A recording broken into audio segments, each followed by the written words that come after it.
이제 인종의 아들이 왕이 됩니다. 의종이. 의종은 능력이 좀 떨어졌었나 봐요. 그래서 의종을 왕으로 미는 것에 대해서 반대하는 사람들이 좀 많았었나 봐요. 아닌 게 아니라 이제 그 왕 때 문제가 터집니다. 자, 문벌귀족들이 권력을 쥐고 있다 보니까는 문벌귀족들에 의해서 수탈 같은 게 많아지면서 모순이 점점 더 중첩돼 가고 있었어요. 그 와중에 이 문벌귀족들에 의해서 관료 체제의 또 다른 한 축에 섰던 무신들도 굉장히 차별을 받고 있었습니다. 이른바 숭문 천무 의식이라고 해갖고요. 문을 숭상하고 무를 천대하는 의식에 의해서 무신들도 많은 차별을 받고 있습니다. 무신들은 삼품까지밖에 승진을 못했었어요. 그래서 재상이 안 되고 사령관도 무신이 되지 못합니다. 다 문신입니다. 여러분들이 아시는 강감찬, 윤관, 김부식 이런 사람들 다 문신이거든. 하급 군인들이 받는 토지가 있는데 군인전이라고 있거든요. 이 군인전도 꽤 오랫동안 지급하지 않고 문신들이 자기들끼리 나눠 먹고 있었던 겁니다. 그러니까 불만이 누적되고 있었단 말이에요. 이게 터지게 되는 이런 격발장치 같은 게 나타나게 됩니다. 뭔 일이 있었는가 보도록 할게요. 의종 때 일단 한 대위급 정도밖에 안 되는 젊은 무신 둘이 이고 이의방이라고 하는 무신이 당시 무신 중에서 급이 제일 높았던 무신 둘이 있었는데 그 둘을 찾아갑니다. 첫 번째는 진짜 대표적인 무신 가문이었었던 사람인데 찾아갔는데 경거망동하지 말라 해요. 반대합니다. 근데 두 번째 찾아간 사람이 정중부였었는데 정중부는 받아들입니다. 그 이유가 인종 때 가장 잘 나가는 문신이 김부식이었습니다. 이때 아들인 김돈중이 이제 취업하게 되고요. 취업하고 난 뒤에 얘가 정신을 못 차렸는가 궁중 나래회 때, 우리말로 하면 한국판 할로윈데이라고 생각하시면 돼요. 궁중 나래회 때 왕을 모시고 이제 잔치를 하는데 거기서 술 처먹고 있잖아요. 아직 품계가 낮은 애가 그래도 왕을 호위하는 군인이자 정삼품 군인인 정중부, 애들 술 처먹고 있고 이제 호위하고 있는 그 무신한테 가갖고 장난치고 싶었는가 수염을 촛불로 이렇게 끄실렀답니다. 당신은 남자의 상징이 수염이었어요. 그래서 수염 잘생긴 거를 사람 잘생긴 걸로 취급하고 그랬었대요. 지금으로 말하면 인스타 같은 걸 찍고 그러면 이제 인스타 이렇게 했을 거란 말이야. 수염강을 찍었을 거라고요. 오늘의 수염 다 했을 거란 거지. 그러니까 수염을 정말 잘 다듬고 소중하게 생각했답니다. 근데 그 수염이 정말 잘생겼었대요, 정중부가. 그 수염을 얘가 술 처먹고 끄질른 겁니다. 화가 나갖고 접했더니 그 아버지인 김부식이 잘못됐다고 아들을 혼내야 되는데 분해갖고 정중부를 혼내라고 했답니다. 그래서 왕이 정중부를 매질을 시켜요. 근데 이제 정중부를 아끼는 무사다 보니까 이만큼 했으니 됐으니까 얼른 피해 있으라고 이제 했답니다. 그래서 이제 피할 자리를 줬대요. 처벌은 하긴 하되 오래 처벌하진 않고 그냥 명목상 처벌만 하고 이제 피해 있게 했답니다. 이걸로 이제 정중부가 김부식에 대한 원한을 갖게 됐다고 합니다. 자, 인종 때 일이고요. 정중부 수염 사건, 그리고 의종이 됐는데 의종 때 김돈중이가 또 일을 일으키네. 그 고려시대 때 가장 큰 행사가 크리스마스가 있었는데 그때 크리스마스를 연등회라고 합니다. 연등회 때 왕을 모시고 절에 갔다 오는데 이제 어스름할 때 이렇게 왔대요. 근데 이제 김돈중의 말이 이게 훈련이 좀 덜 됐었나 봐요. 그래서 옆에 병사들도 같이 가고 소리 나고 하니까는 가다가 말이 이제 잉 이렇게 했답니다. 말이 이렇게 설치다가 옆에 왕을 호위하던 무사의 활통을 건드렸대요. 활통을 건드렸고 활통에 있었던 활이 떨어졌는데 그게 하필 왕의 왕의 마차 옆으로 떨어졌대요. 이걸 보고 의종이 깜짝 놀랐답니다. 이거는 역모다라고 혼자 또 이제 오바를 했대요. 왜 왕의 가마 옆에 화살이 떨어진 거냐? 이거는 틀림없이 역모 아니냐? 이 역모를 철저하게 수사해라라고 했답니다. 이때 김돈중이 머뭇머뭇했대요. 지 한마디면 모든 게 해결되는 상황인데 얘가 이제 모른 척했답니다. 이걸 계기로 왕을 호위하던 무사들이 처형을 당합니다. 그리고 이유 없이 다른 사람들이 모진 고문을 당해요. 모진 고문 당하다 어떤 노비 하나가 자백을 합니다. 제가 역모 일으킨 게 맞다고 자백까지 합니다. 이 상황 내내 김돈중이 그냥 모른 체 하고 있었어요. 무신들이 김돈중에 대한 불만이 굉장히 안 좋았었습니다. 두 번째, 이런 게 쌓여가고 있었습니다. 사건이 터지게 된 계기가 왕과 문신들이 보현원에 행차를 하게 되는데 의종의 때 문제도 있었어요. 숭문 천무식도 있지만 의종의 향락정치도 문제가 됐다고 합니다. 의종이 여러 군데 행차를 많이 하고 문신들하고 어울려갖고 술을 되게 많이 마시고 다녔었는데 이 술을 마시러 바깥에 나가고 하면은 그 행사 처리를 다 무신들이 뒷바라지를 했었어요. 심지어는 한겨울에 나가고 싶다 그러면은 그때는 이제 눈이 많이 왔어. 지금처럼 도시풍이 있거나 그러지 않으니까 눈이 많이 왔었단 말이에요. 1m씩 쌓이면 무신들이 다 쓸면서 길을 내가고 그렇게 갔답니다. 그렇게 자주 다니고 그러고 이제 정작 무신들은 그 연회 자리에 참석도 못해요. 애들이 술 처먹고 있으면 불 떼주고 옆에서 이제 그 추운데 경계근무 서야 된단 말이에요. 무신들은 껴주지도 않고요. 불만이 막 쌓여가고 있습니다. 그 와중에 이제 마지막 행차예요. 보현원이라는 곳으로 행차를 하는데 거기에 이제 가는 도중에 왕이 야 이거 오늘 게임하기 좋은 때인데 고려시대 때는 가장 인기 있었던 스포츠가 수바키라는 게 있었거든요. 손으로 하는 이 무도를 수바키라고 합니다. 가라데 말하는 거예요. 가라데 당수도. 고구려 벽화에서부터 이 수바키가 보여요. 그리고 고려 때는 굉장히 유행하던 무술이었습니다. 군인이 되기 위해서 이제 거치는 그 필수 테스트 중에 하나 있었어요. 그리고 또 하나가 폴로가 있었어요. 말 타고 그 골프하는 거 있잖아요. 그게 군인이 될 때 하는 테스트 두 가지였었는데 인기가 되게 많았었어요. 엄청 유행했었습니다. 또 의종이 매니아 있었어요. 지금으로 말하면 이제 이종격투기 매니아지. 나이 많은 사람하고 있잖아요. 젊은 무신하고 이걸 시킨 겁니다. 이제 그러니까 어떻게 싸움을 하다가 등을 부이고 이제 도망을 갔대요. 그랬더니 옆에서 이제 깔깔거리고 웃던 왕하고 문신들은 이제 게임이니까 지켜보고 막 재밌게 웃고 있었단 말이야. 잘 보고 있었던 문신 중에 하나가 아주 무례한 놈입니다. 할례라고 하는 애가 오픈밖에 안 되는데 일어나갖고 더벅더벅 경기장으로 들어가더니 이소웅이라는 정삼품 뺨때기를 때렸답니다. 지 아빠 뻔한 사람을. 그리고 품계도 오품이네가 상품을 때린 거예요. 그러자 그때 무신들이 분기탱천을 했답니다. 바로 칼을 스르륵 하려고 했는데 정중부가 아직 아니야 하면서 이렇게 막았다라고 합니다. 그래서 여기는 일단 지나가고 보현원 행차하는 곳으로 당도하고 난 뒤에 이제 행차한 그 공간을 닫아 걸고 그 안에 있었던 문신들은 이제 살육을 하면서 무신정변이 일어나게 됩니다. 보현원 행차 전에 있었던 게 그 이고 이의방이 정중부를 찾아가고 이렇게 참고 살 겁니까? 라고 해갖고 둘이 이제 의합투기 한 겁니다. 그리고 정중부는 이 수염 사건 때문에 이 문신에 대한 불만이 있는 상태였었고요. 그래서 의기투합이 됐었던 상태였었어요. 그리고 메이데이를 거기를 삼았었던 겁니다. 보현원 행차로 거기 터진 겁니다. 그리고 사람들이 잘 모르는 게 있는데 이게 도성이라면요 보현원이라는 외곽으로 이제 갔을 거 아니에요. 게다가 또 이때 또 김돈중이 또 있었습니다. 3차 세 번째야 김돈중. 하는데 일이 터졌다는 사실을 듣고 있잖아요. 얘는 술 취한 척하면서 말에 스르륵 떨어져 갖고 도망을 갔답니다. 또 혼자서 도망갔고 어디 사든 이제 숨었답니다.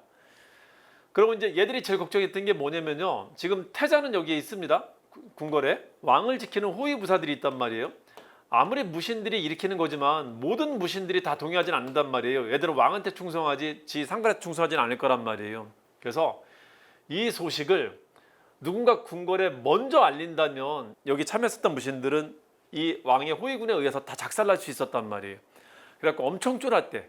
김돈중이가 안 보이니까 얘가 이리로 간 게 아닐까라고 해갖고 엄청 쫄았답니다. 그래서 냅다 달려갖고 갔대요. 갔더니 엎드래 조용하더래. 아무 소식 안 전달더래요. 지금 사태가 터졌다. 그래서 빨리 여기 있는 사람들을 오히려 수습해갖고 너희들이 나를 도와줘야 된다라고 하면서 잘 설득해갖고 무신정변에 참여하게 합니다. 여기서부터는 도성 안에 있는 문신관을 쓴 사람들은 한 놈도 남기지 말고 다 죽여라 라고 하면서 여기 있는 사람들 이제 막 살육하기 시작을 합니다. 이게 이제 소위 말하는 무신정변, 정중부의 난이 됩니다. 얘가 이제 키를 쥐고 있었어요. 얘가 이리로 왔었다면은 이게 이제 무력하게 끝날 수도 있었던 건데 얘는 지 혼자 살겠다고 도망갔던 겁니다. 그리고 나중에 야 사태가 지금 어떻게 돼가고 있냐라는 거를 지 노비한테 시켜갖고 알아보게 해요.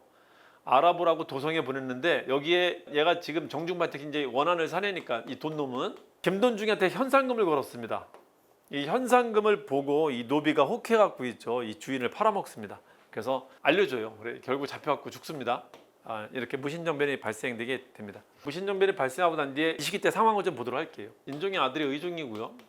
또 형제들로 상속이 됩니다. 첫째 아들이고 셋째 아들이 명종인데 정중부가 얘를 폐위시키고 인종의 또 다른 아들 의종의 동생을 왕으로 삼습니다. 명종은 꽤 오랜 기간 통치를 하지만은 그냥 허수아비로 통치합니다. 그래서 이 사람은 왕으로 존재하지만은 그냥 마음속에 응어리진 채로 이제 왕 노릇을 했다라고 해요. 꽤 오래 통치하다가 게다가 또 최충원이라는 강력한 무신이 등장하면서는 그 사람에 의해서 쫓겨납니다. 또 그래서 큰 굴욕을 겪었던 사람입니다. 명종 때 집권 무신이 정중부, 경대승, 이의면으로 이어지게 됩니다. 무신들이 권력을 잡게 되자 반무신난이 일어나게 돼요. 이걸 인정하지 못하겠다라고 하는 반무신난이 일어나는데 그리고 더불어 밀란이 일어납니다. 웃긴 거는 문벌귀족들에 의한 이 수탈이 굉장히 심했었는데 무신들이 집권하고 나더니 이 문제점을 이 모순을 해결하는 게 아니라 자기들은 더 심하더라는 겁니다. 그래서 오히려 밀란이 폭발한 시기가 무신 집권기 때예요.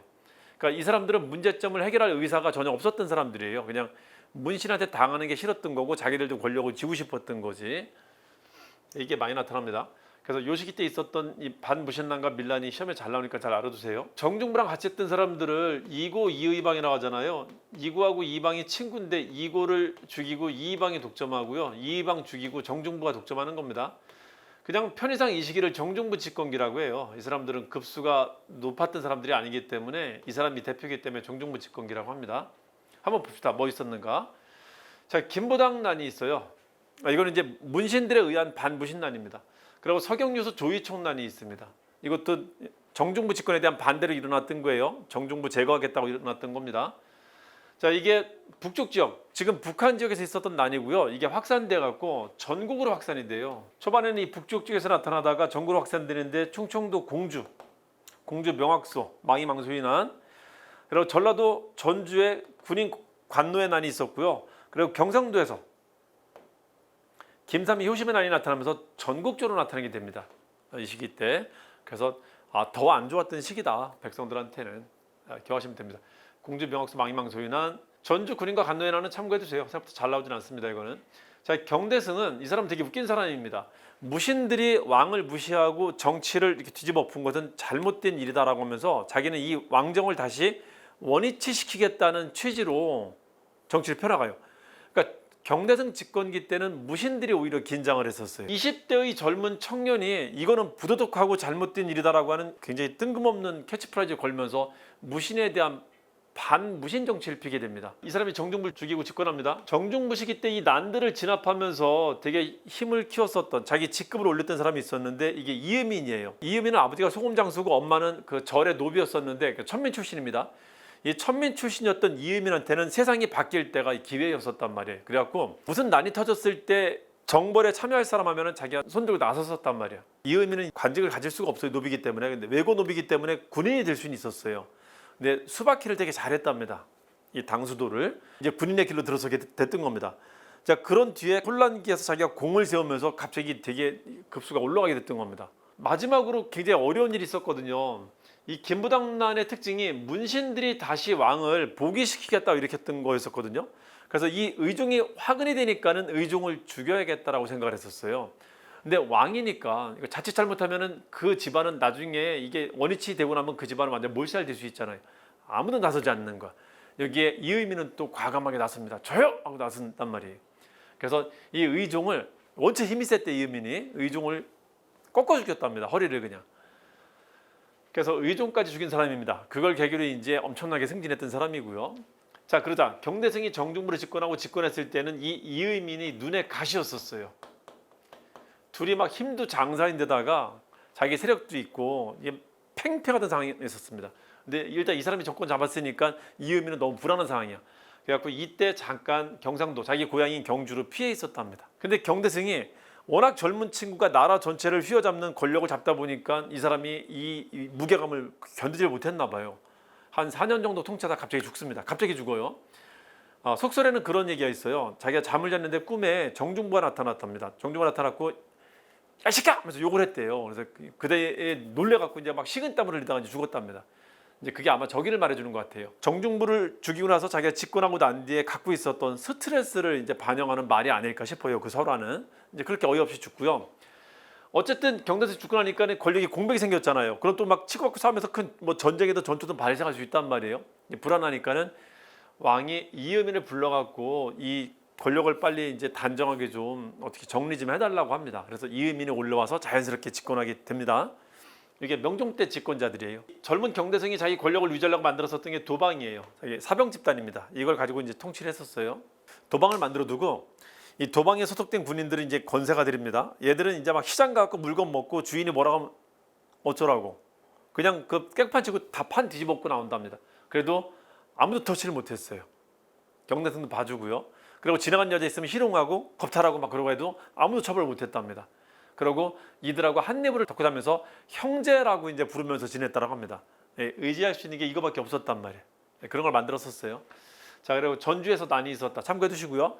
그리고 이제 이 사람은 경상도 쪽이다 보니까는 얘가 권력을 잡기 위해서 경상도의 그 밀란 세력들을 활용한 거라고 이제 해석을 하거든요. 자기 권력을 공고히 하기 위해서 일부러 이제 분란을 일으켰다라고 해석을 합니다. 그래서 내통했었다라고 해요. 왜냐면 이게 되게 안 잡혔었거든. 김삼이 효심의 난이 일어납니다. 심지어는 이 난을 진압하라고 진압 대장군을 보냈는데요. 거기 이제 부사령관처럼 자기 아들을 이제 딸려 보내거든요. 이민 아들을. 근데 이게 어떻게 된 게 일반 민하고 그냥 도적대랑 정식 군인하고 싸우는데 10전 10패였어요. 그냥 100전 100패였었거든. 이상한 거야. 정보가 새지 않는 한은 이럴 수가 없는데 이상한 겁니다.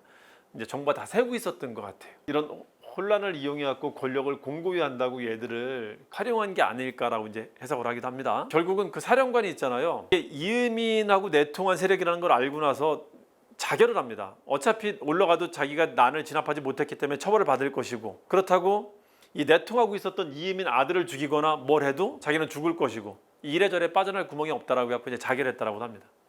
개판이죠. 자, 천계 출신으로 최고 집권자까지 올랐었던 아주 입지전적인 인물입니다.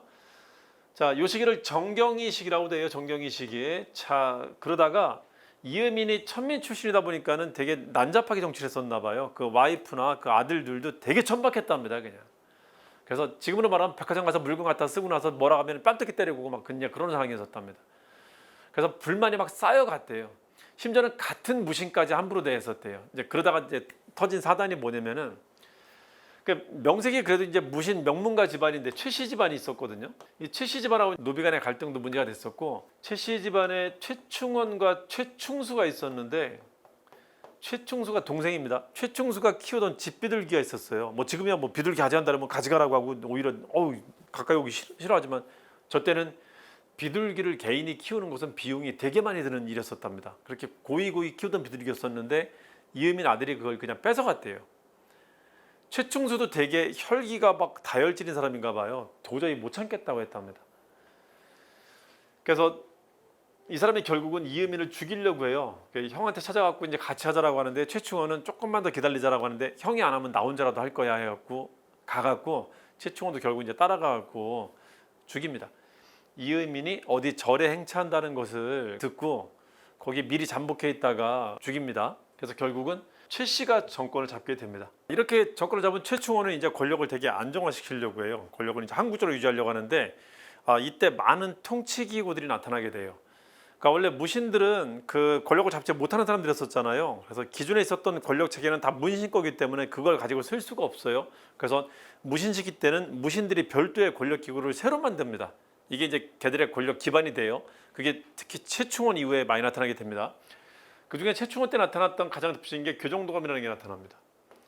그 경대성하고 똑같이, 경대성은 정중부 죽이고 집권했잖아요. 이 사람은 이음민 죽이고 집권하고 도방이라는 걸 다시 부활시킵니다. 그리고 최충원 아들인 최후 때는 아버지가 이제 정적들을 다 죽이고 난 뒤에 조금 안정화된 상태에서 권력을 잡았거든요. 그래서 권력 기구를 좀 더 많이 설치합니다. 교정도감이 우리가 흔히 말하는 이제 막부예요. 장막 뒤에 정부라는 겁니다. 막후 정부라는 구예요.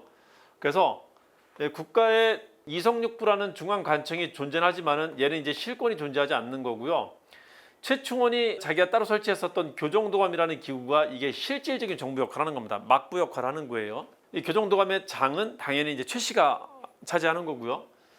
자, 이게 최고 권력 기구다. 이걸 만들게 된 명목은 뭐냐면, 도감은 원래 없었던 기구잖아요. 임시적으로 만든 겁니다. 최충원이 KTX 타고 청규역을 갔는데 그 청규역에 관리들이 있잖아요. 최충원 온다는 소식을 듣고 암살 시도를 했었어요. 최충원 부자. 그러니까 이걸 핑계로 이른바 특별수사본부를 만든 건데, 이 특별수사본부가 이게 최고 통치기구 역할을 이제 하게 된 겁니다. 계속 남아갖고 도감 임시로 만든 관청이었었는데 그냥 쭉 남은 거예요. 그게 교정도감. 최충원은 원래 출신은 집안은 전통적인 무신 집안이지만요, 아버지가 야 너는 절대 무신하지 마, 너는 공부해 해갖고, 원래 최충원은 글 공부를 했었어요. 그래서 처음에는 문리로 들어왔었어요. 그러니까 문신서리로 들어왔었습니다. 그러니까 출신은 문신으로 시작했었단 말이에요. 근데 자기는 너무 이 문신 활동하고 안 맞는 거예요. 그래서 문신 활동하다가 아버지가 시켜갖고 시험까지 보고 문신이 되긴 했지만은 너무 안 맞았고 그만두고 다시 무신으로 됐어요. 무신으로 된 상태에서 무신정변이 터진 거예요. 사람의 운이 있으려면 그런 거야, 그게.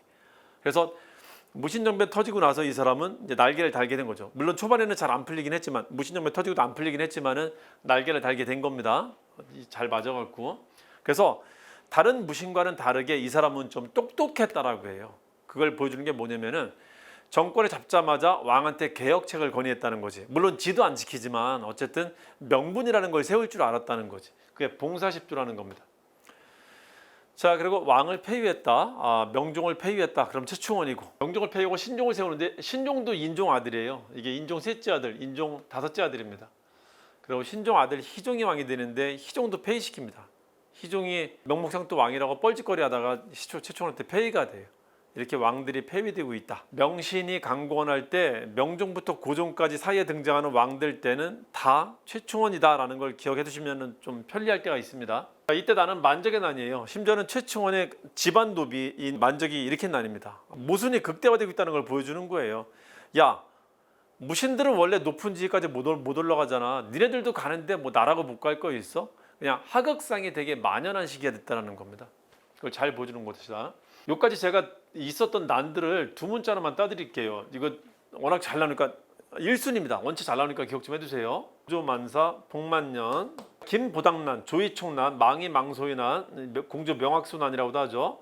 자, 이거는 경상도 김삼이 효심의 난, 이의민 때 있었던, 그리고 봉사십조, 만적의 난, 그리고 이거는 최후 때 전라도 광주와 담양에서 이연년 형제라는 사람들이 일으켰다고 합니다. 백제 부흥운동이라고도 해요. 보조망사 복만년, 요거 좀 잘 좀 기억 좀 해두세요. 순서로도 기억 좀 해두세요. 순서로 나오니까. 자, 그럼 이제 아들이 최후가 집권했을 때 만든 게 뭐가 있냐? 자, 최후는 정방이라는 걸 만드는데 이 정이라는 것은 지금은 정치라는 뜻으로만 쓰이지만요, 이게 인사라는 뜻이 있어요. 인사. 그래서 인사기구를 만든 겁니다. 최충원이나 최후 때 왕은 자기가 자기 손으로 관리 한 명을 뽑지를 못했어요. 그걸 다 누가 했다? 얘들이 했었단 말이에요. 애들이. 그래서 그냥 왕은 숨만 쉬는 존재예요. 아무 걸 못했다라고 합니다. 내가 내 사람 하나를 뽑지를 못했다라고 해요. 최후는 아예 그 기구를 만든 거예요. 그냥 국가의 이부라고 하는 인사 담당하는 부서가 있는데, 그건 그거고 그냥 지네 집에다가 있잖아요. 정방이라는 기구를 만들어 두고 아예 관리를 뽑는, 관리를 선발하는 시스템을 아예 정식으로 구축을 해놓은 거예요. 얼마나 왕이 우스우면 아예 그걸 대놓고 만들겠어요. 최씨기 때는 이 무신 집권자들한테 권력이 완전히 이제는 공고가 됐다는 걸 보여주는 사례입니다. 이게 도성이라면요, 궁궐이 있을 거 아닙니까? 이게 왕이 존재하고 허수아비예요. 궁궐 앞에는 이성육부라는 관청이 있을 겁니다. 중앙관청이. 허수아비입니다. 이것도. 여기 집 안에 뭐가 있다? 정방이라는 인사기구가 있어요. 여기서 이제 사람을 누굴 뽑을지 이제 선발을 하는 겁니다. 그리고 심지어는 집 옆에다 뭐를 두고 있냐면요, 서방이라는 걸 둡니다. 그리고 아버지 때부터 다시 시행했었던 도방이라는 거 있죠. 이걸 둡니다. 이게 뭐냐면요, 문신 숙이기구라고 하는데, 숙이라는 게 뭐냐면 숙직한다는 겁니다. 문신이 되고자 하는 사람들은 여기 와서 이제 알랑방구 끼는 겁니다. 그래서 이제 최후 눈에 들어가면은 이 정방을 통해서 얘를 너 여기 저기 어디 장관, 국장, 부장, 과장, 국공무원 이렇게 채용을 해주는 거예요. 당연히 누구한테 충성할 수밖에 없을까요? 저식의 문신들은 최후한테 충성할 수밖에 없습니다. 문신들을 뭐 무신정배 때 다 죽여라라고 했는데 다 죽이지는 못해요. 그리고 얘들은 행정 경험이 없기 때문에 문신 없이는 돌아가질 않습니다. 그래서 문신들이 남아 있었고, 심지어 최씨기 때는 오히려 무신들을 더 적으로 생각했어요. 권력을 이제 독점하고 있기 때문에 무신들하고 권력을 나누지 않겠다라고 해갖고 무신들을 적대하고 오히려 문신들을 등용하고 있었어요. 그러니까 이때 등용한 문신들을 신진사류의 시원이라고 해요. 이때부터 이제 들어오는 문신들을. 한번 몰락하고 난 뒤에 새로 등장하는 문신이라고 해갖고 신진문신이라고 하는 거예요. 그거를 신진사류, 신진사대부라고 이제 하는 겁니다. 그 스타트라고 생각하시면 돼요. 자, 이 도방은 뭐냐면요, 여기 이제 중앙정보부처가 있다면 군대가 있을 거란 말이야. 고려의 군대를 2군6이라고 하는데, 2군은 이제 왕의 친위군이고 여기에 6이라는 중앙군이 있어요. 여기 가야 되는 장교들이 있잖아요. 여기로 출근을 안 하고 여기로 출근을 해. 그래서 이거를 무신숙이기구라고 하는데, 국가 장교들이 최훈의 집에 와갖고 숙직을 쓰는 겁니다. 그래서 여기 잘 보이면은 너 여기 사령관, 너 장관 이렇게 해준단 말이에요. 그러니까 모든 문신과 무신들이 최후한테 이걸 하는 겁니다. 이거를. 이래야지 출세할 수 있으니까. 나라가 이제 거꾸로 돌아가는 거죠. 국가라는 게 사회화되고 있는 걸 보여주는 겁니다. 그렇게 만든 겁니다. 자, 서방과 도방이 있다. 여기서 이제 잘 보이면은 정방을 통해서 채용해 줄 것이다. 그리고 정보부처 말고 교정도감이라는 걸 만들어 갖고 국가의 중대사는 얘들이 다 논하고 있고요. 그래서 이것 좀 기억 좀 해주세요. 아빠가 만든 게 교도라고 하고요. 이때쯤 가면은 정서가 상당히 안정화됩니다. 이제 교도 정서삼이라고 합니다. 자, 보조망사 복만년 요거 한 줄하고 교도 정서삼 요거 꼭 좀 기억 좀 해주세요. 원체 잘 나옵니다. 원체. 자, 그다음에 삼별초는 초라는 건 부대 단위를 말합니다. 별초는 별도로 만든 부대라는 거고 삼별초는 세 개의 별도로 만든 부대가 있다는 겁니다. 자, 원래 최후가 있잖아요.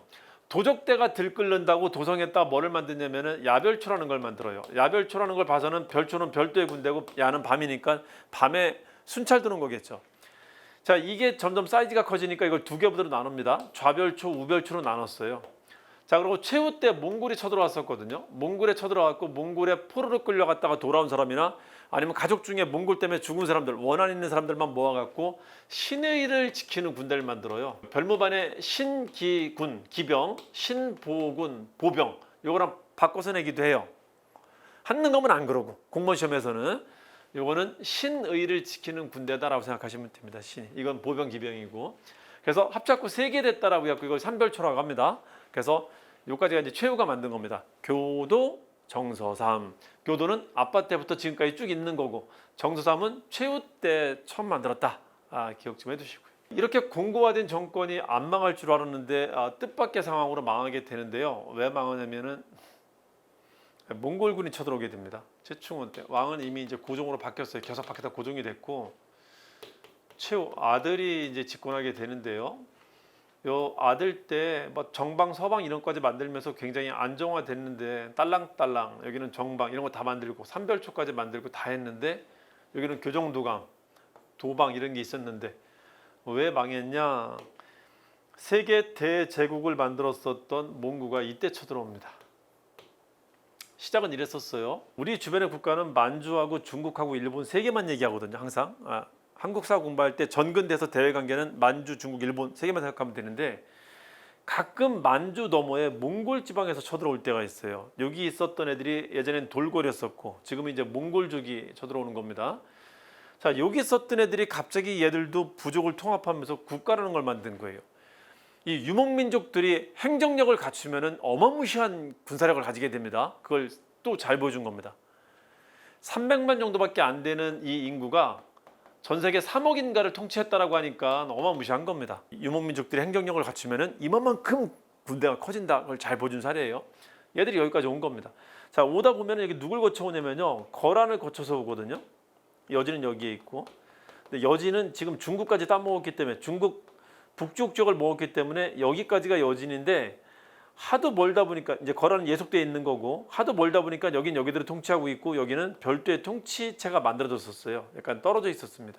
이런 상태예요. 원래면은 거란 부족을 치고 들어와야 되는데 치다 보니까 거란 애들이 쫓겨갖고 이리로 온 겁니다. 오다 보니까 우리는 군대를 출정시켰어. 자, 그러다 보니까 거란 군대를 두고 둘이 협공하는 모양새가 된 겁니다. 그래서 어쨌든 쫓아냈어. 쫓아내는데 뜬금없이 애들이 와서 이러는 겁니다. 너 이리 와. 이리 와. 너 우리 덕분에 거란 애들 쫓아낸 거니까 비용 내. 갑자기 우리한테 찾아와갖고 이제 몽골을 첫 만나게 된 겁니다. 몽골 애들을. 첫 만남 자체가 이랬었어요. 저구요라는 사신이 왔는데 얘들이 엄청난 대가를 요구한 겁니다. 그러니까 무리한 조공을 요구하고 돌아가다가 어쩐 일인지 여기서 뒤집니다. 몽골 입장은요, 국경에 있었던 고려 군대가 죽였다는 게 몽골 입장이고 우리 입장은 아니다. 여진 애들이 장난쳤을 가능성이 크다라고 이제 얘기를 합니다. 그래서 어떻게든 전쟁을 막아보려고 하는데 얘들이 그냥 기정사실화해요. 이건 고려가 한 거다 해갖고 이걸 계기로 쳐들어옵니다. 이게 대몽항쟁의 시작이에요. 그래서 이 강력했던 아주 막부까지 만들고 되게 안정화됐던 최후 정권은 이 몽골이라는 군대의 침공으로 균열을 겪게 됩니다. 자, 그거랑 관련해서는 무슨 일이 있었는가 좀 보도록 할게요. 아까 거란이 쳐들어왔던 걸 강동해역이라고 해요. 강동성까지 애들이 들어왔었거든. 강동성을 애들이 장악해갖고 거기서 이제 항거하고 있었습니다.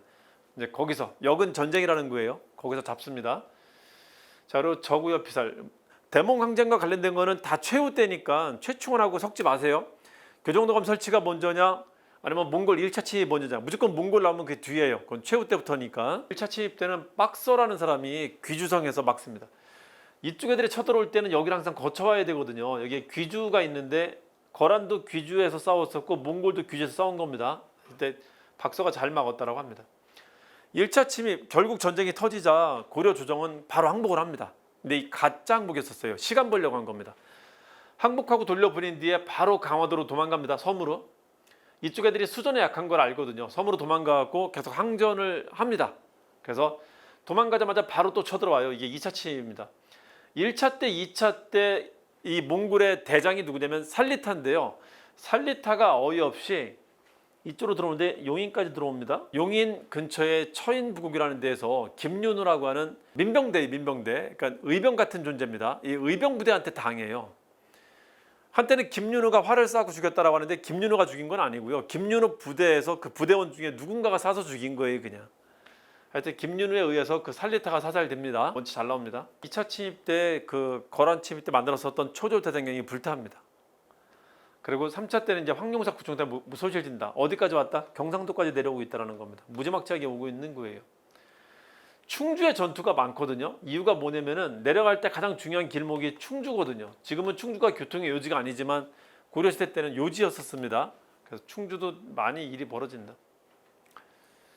자, 전쟁의 와중에 담양에서 이한년 형제 난이 있었다는 것도 기억을 해두시고요. 잘 좀 기억 좀 해주세요. 최씨 정권이 무너지는 큰 계기가 하나가 몽골 침입이라면요. 굳이 또 하나 짚자면은 후계자 문제에서 있죠. 최후 때까지는 괜찮았는데 최후 아들부터는 노비예요, 노비. 고려는 엄마 아빠 피 중에 노비 피가 하나로 섞여 있으면 그냥 자식은 무조건 노비로 보거든요. 이걸 일천즉천이라고 해요. 부모 중에 하나가 천하면 무조건 자식은 천민으로 보겠다라는 건데 최양은 기생첩 소실이고요. 최양의 아들인 최의는 노비 출신이었어요. 엄마가 노비였었습니다. 그러니까 어쨌든 고려 법상 따르면 신부는 노비가 돼야 되는 거예요, 얘들은. 그래서 얘들을 나중에 문화사 때 배울 겁니다. 진울의 제자인 해심이라고 있는데 해심 밑으로 출가시켜갖고 원래는 정치 안 시키려고 했었어요. 근데 자기 정실분의 자식이 안 나오니까 다시 불러다가 이제 애들한테 후계자를 준 건데 다른 장군들이나 보기에는 이거 뭐야 너무 급이 좀 떨어지잖아요. 그러니까 권위가 많이 떨어질 수밖에 없단 말이에요. 이 두 가지가 최씨 정권이 무너진 데 큰 역할을 합니다. 어쨌든 이 아들들이 이어질 때도 몽골과의 항쟁이 일단 지속이 됩니다. 특히 5차 침입 때는 김윤우가 이때는 스님이었었지만 이제 군인이 돼요. 전공으로 군인 등급을 받습니다. 그래갖고 이제 군인 입장에서 싸운 겁니다. 충주성에서 다시 한번 승리를 거둬요. 공동의 비전을 잘 제시하는 게 리더의 큰 자질이라 했잖아요. 전쟁 중에 백성들의 마음을 되게 잘 움직였어요. 충주성 부근에 노비나 향소부민 같은 사람들한테 있잖아요. 이런 타이틀을 겁니다. 너희들이 이 전쟁에서 이긴다면은 너희들을 규정하고 있었던 이 신분제를 내가 이거 불질러 버리고 너희들한테 이제 관직을 줄 것이다라고 약속을 합니다. 이제 그걸 믿고 싸웠어요. 어차피 노비처럼 사느니 싸우다 죽는 게 낫거나 싸워보고 뭔가 내가 다른 신분을 얻는 게 낫잖아요. 그래서 아주 적극적으로 싸웠답니다. 그래서 이겨요. 최정예 몽골 군대를. 그러니까 용인에서도 이기고 충주 가서 또 이깁니다. 이건 이제 군인 돼서 한 거고요. 최씨기가 끝나면서 몽골과의 항쟁이 사실상 끝납니다. 몽골과의 항쟁은 최씨기 때만 존재했다 하시면 돼요. 최씨기는 충원이 다음에 최후가 있고 최후 다음에 항의가 있는데 4대 60년 동안 집권하는데 이건 이렇게 하시면 돼요. 앞에 정중부 경대성 이음인 있을 때는 중방이라고 하는 그 무신 회의기구를 통해서 공동 집권하는 형식이었었다면은 이때는 독재하는 겁니다. 그러니까 최 씨가 다른 무신들을 제치고 자기들 혼자서 권력을 독점하니까 다른 무신들이 우항의했답니다. 우항의. 충원이 우항의 받았다. 여기 최 씨 집권자들이라는 걸 기억하시면 됩니다. 자, 이 친구가 죽자 사실상 이제 손을 놓게 됩니다. 이 강력했던 무신들이 이제 죽게 되자 왕이 있잖아요. 몽골하고 손잡고 이제 무신으로부터 탈출하려고 합니다. 그래서 강화를 논하게 돼요. 화의를 논하게 됩니다. 그리고 얘가 죽자마자 바로 뭐가 설치됐냐면은 쌍성총관문학이 설치가 돼요. 무신집권기를 크게 이렇게 구분을 해요. 성립기, 최씨기, 그리고 분계기로 구분을 합니다. 최씨기 때가 뭐라고요? 이때가 대몽항쟁 시기다. 최씨기 때도 최충원이 아니라 최후 때부터. 그리고 몽골 관청이 설치되는 시기예요. 그래서 사실상 우리가 이제 져가는 시기라는 겁니다. 최의가 죽자마자 58년에 쌍성총관부가 설치되고요. 10년에는 동령부가 설치되고 두 군데나 설치가 되자 이제 더 이상 항전의 의지를 잃고 개경환도를 단행하게 됩니다. 개경환도 하는데 따라가지 않는 사람들이 있어요. 무신들은 따라가지 못합니다. 그래서 삼별초 세력들이 따라가지 않고 여기서 반란을 일으키게 되는데 이걸 삼별초 항쟁이라고 해요. 강화도에서 반란을 일으켜갖고 별도의 왕을 세우고요. 진도로 내려가서 성을 쌓고 하나의 정부를 구축합니다. 이른바 진도 정부라고 해요. 삼별초 정부라고 합니다. 그리고 마지막 제주도까지 가서 항전하는데 결국은 진압당합니다. 이 진도를 이끌었던 사람이 배중순이고요. 여기서 배종수는 죽고 자기 부하만 살려보내는데 김통정이라는 부하만 살려보내요. 그래서 이 부하가 마지막 항전했던 게 제주도입니다. 이게 70년, 진도에서 71년에 진압당하고 73년까지 제주도에서 버팁니다. 제주도에다가 탐라총감부라는 거 설치해요. 이 분계기 때 설치된 원나라 관청을 뭐라고 하냐면은 쌍동탕이라고 합니다. 쌍동탕. 요거까지 합치면은 쌍동개삼탐정이라고 해요. 쌍동개삼탐정. 분계기를 거쳐갖고 원간섭기가 도래하게 되는데 원간섭기가 되면 우리나라는 이제 원나라 제후국이 되는 겁니다. 원나라가 시키는 대로 해야 돼요 이제. 그러니까 이때 일본 원정을 시켜요 애들이. 몽골은 그래요. 몽골은 한 나라 장악하고 나면 그 나라 군대를 가지고 다음 나라를 칩니다. 그러니까 이것 때문에 300만밖에 안 되는 애들이 3억이나 되는 인구를 통치했던 겁니다. 그러니까 우리가 이제 항복했으니까 다음 차례는 어디예요? 일본으로 간단 말이야. 바로 수순이에요. 그래서 첫 번째 왕이었었던 충렬왕 때 일본 원정을 하는데 일본 원정을 위해서 만든 기구를 정동행성이라고 해요. 자, 여기까지 하면은 쌍동탐정이라고 해요. 혹은 쌍동탕이라고 하시면 됩니다. 아유, 막 전쟁 직후라 몸이 으실으실해갖고 쌍동탕 하나 마셨는데 이걸로 그냥 간 거야. 쌍동탕으로. 쌍동탕 기억하셔도 되고 이게 분계기 때입니다. 여기까지 하면 쌍동탐정해도 되고요. 요거까지 합치면은 쌍동개삼탐정 하시면 돼요. 개 3마리 풀어갖고 탐정시켰다 하시면 됩니다. 이게 분계기 때 일이다. 잘 기억하시면 됩니다. 한번 봅시다. 최희가 죽고 난 뒤에 쌍성총감 설치되었다. 오목을 같이 하나씩 설치가 되기 시작한다. 왕은 이제 싸울 생각이 없어요. 채식이 끝나고 나니 싸울 생각이 없습니다. 어떻게 한다? 몽골하고 어떻게든 손잡으려고 합니다. 그래서 태자를 보내요. 태자를 몽골에 보내기로 약속을 합니다. 그 태자가 몽골로 입조를 하게 되는데 천리장성 고려에서 가장 중요한 지역을 여기라고 합니다. 이걸 북계 지역이라고 하고 이걸 동계 지역이라고 하는데 이걸 양쪽 경계라고 해갖고 이게 일종의 군사 지역이에요. 근데 얘들도 이거 알 거 아니에요? 여기다가 쌍성총감으로 설치한 겁니다. 그러니까 이제는 저항 없이 뚫고 들어갈 수 있다는 거예요. 그러니까 더 이상 항전을 할 수가 없지. 그리고 한 10여 년 뒤에는 뭘 설치하냐면은 서경 지역에다가 동령부라는 걸 설치합니다. 그냥 뚫고 지나가는 거야. 저항 없이. 뭐 어떻게 막아 이제. 방법이 없단 말이야. 그래서 강화도에 숨어 있었던 이 세력들이 육지로 이제 돌아오게 됩니다. 개경으로. 이 두 개 이후에 잘 기억해 두세요. 자, 그리고 안 돌아온 세력들은 뭐 했다고요? 진도로 갔다가 제주도로 가면서 끝까지 항전했다는 거. 이렇게 싸울 의사가 없는 시기 때 요거 설치되고 이제 더더군다나 이제 싸울 의사가 없는 시기 때 바로 다음에 태자를 보내는데 이거 참 운도 없어. 여기에 왕위 계승 문제가 발생한 겁니다. 몽골 내부에 있었던 왕자와 그리고 전장터 깊숙이 나가 있었던 왕자 간에 몽골의 대칸이 죽자 그 다음 후계자를 두고 둘이 이제 싸움이 붙은 거예요. 큰일 났어. 어디를 가야 될지 선택을 해야 되는 상황이 된 겁니다. 근데 이 선택을 잘했어요. 전장터에 나가 있었던 사람이 쿠빌라이고요. 전쟁을 되게 잘했던 사람이고, 그리고 여기 이제 막내가 있었단 말이에요. 막내 왕자가. 이쪽으로 얘가 이제 올라오고 있었어요. 도중에 이제 만납니다. 그래서 어떤 견해에 의하면은 원중의 의사와 무관하게 우연히 만난 것이다라고 하는 견해도 있어요. 근데 하여튼 이 쿠빌라이는 고려의 왕자가 찾아와서 자기를 찾아왔다는 사실을 대대적으로 선전합니다. 당태종도 점령하지 못했었던 고려의 후손이 나를 찾아왔다. 이거는 대세가 나한테 기울었다는 것을 보여준다라고 하면서 대대적으로 선전합니다. 그러니까 되게 이제 고마웠던 일이에요, 얘한테는. 그래서 무슨 약속을 하냐면은 너희는 내가 멸망시키지 않겠다는 약속을 합니다. 이거를 세조구제라고 하는데 토풍을 유지시켜주겠다라고 약속을 해요. 그래서 고려 왕조는 유지가 됩니다. 다만 이제 제후국으로 가야 되는 거고요.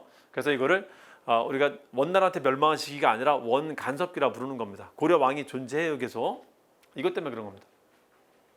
자, 근데 웃긴 거는 원종이 태자로 여기 왔을 때 여기 있었던 자기 아버지 고종도 죽어요. 자기가 이제 왕이 됩니다. 정확히는 돌아와서 이제 왕으로 즉위하지만요. 58년에 쌍성총감부, 60년에 원종이 즉위하게 됩니다. 그리고 10년 동안 원종이 몽골한테 계속 매달리면서 빨리 우리 화해 좀 하자. 심지어는 그 자식들 한 명씩 결혼 좀 시키자라는 이야기까지 하는데 몽골 내부 사정이 복잡해갖고 질질 끌다가 70년에 동령부까지 설치되고 하면서 원종이 무신들 다 무시하고 그냥 나는 갈 거야 하면서 그냥 육지로 돌아갑니다. 개경환도를 단행하면서 이 전쟁이 완벽하게 끝나게 돼요. 개경환도의 의미는 전쟁이 끝났다는 것이기도 하고요. 무신 정권이 끝났다는 것이기도 합니다. 이 두 가지를 동시에 해결한 겁니다. 그래서 개경환도는 왕정이 다시 복고됐다라고 돼요. 무신정권 끝나고 태자와 쿠빌라이가 만났다라는 것도 가끔 사료 나오니까 기억 좀 해두시고요. 무신정권은 끝까지 반대하고 있었어요. 아직 남아있는 무신정권은. 근데 동령부까지 설치되자, 여기까지 설치되자 무신정권도 더 이상 이제 어떻게 할 수 없었다는 거지. 그리고 왕이 단독으로 단행을 해버립니다. 그냥 육지로 돌아가는 거를 개경환도 한다. 쌍동탕, 쌍동 개삼 탐정 꼭 좀 기억 좀 해두세요. 이 과정에 삼별초는 돌아가지 않았는데 돌아가면 어차피 죽는다는 거 아니까요. 이 무신 정권이 몽골한테 되게 적대적인 거 알고 있었기 때문에 처벌받을 거란 말이에요. 그래서 안 따라가고 다니면서 계속 저기 한다. 그래서 무신 정권이 1170에서 1270까지 딱 정확히 100년입니다. 무신 정권이. 그리고 무신 정권 이후에 잠깐 마지막으로 유지된 거를 삼별초 정권이라고 해요. 그 4년 더 갑니다. 4년. 이게 언제다 그래서 반란이 시작한 게 70년이다. 끝난 게 언제? 73년. 끝내고 여기다가 탐라총관부 설치했다는 것까지 잘 기억해 두세요. 그러니까 무신정권을 구분하면은 성립기, 최씨기, 붕괴기, 그리고 삼별초기 이렇게 4개로 구분할 수도 있다는 걸 잘 기억해 두세요. 그래야지 순서를 잡을 수 있습니다. 개경환도 삼별초 반란. 자, 강화도에서 승화후 왕온이라는 사람을 왕으로 추대해 갖고 잠시긴 하지만은 정부가 2개가 있는 상태가 됩니다. 개경정부와 강화도 정부. 강화도에서 바로 떠나갖고 진도에다가 성을 구축합니다. 진도 용장산성을 만들었다. 그래서 흔히 진도 정부라고도 합니다. 자, 이 진도 정부로 있을 때 일본의 외교 문서를 보내기도 했었다. 그 일본의 외교 문서랑 관련되는 이 말을 고려 첩장이라고 해요. 김반경이 진압을 합니다. 그래서 이 도망가 있었던 무신 진도와 제주도에 있었던 이 무신들을 진압한 새롭게 뜨는 친정부 무신이 있는데 이 사람은 반경이 되게 넓은 사람이에요. 그래서 진도도 진압하고 제주도 진압하고 나중에 일본 원정할 때 여기도 참여한 사람입니다. 그래서 반경이 되게 넓은 사람이다. 김반경. 무신정권 이후에 새롭게 등장한 무신이다. 이 사람은 친왕파다. 탐라총관 설치했다. 쌍동탐정 잘 기억해 두시고요.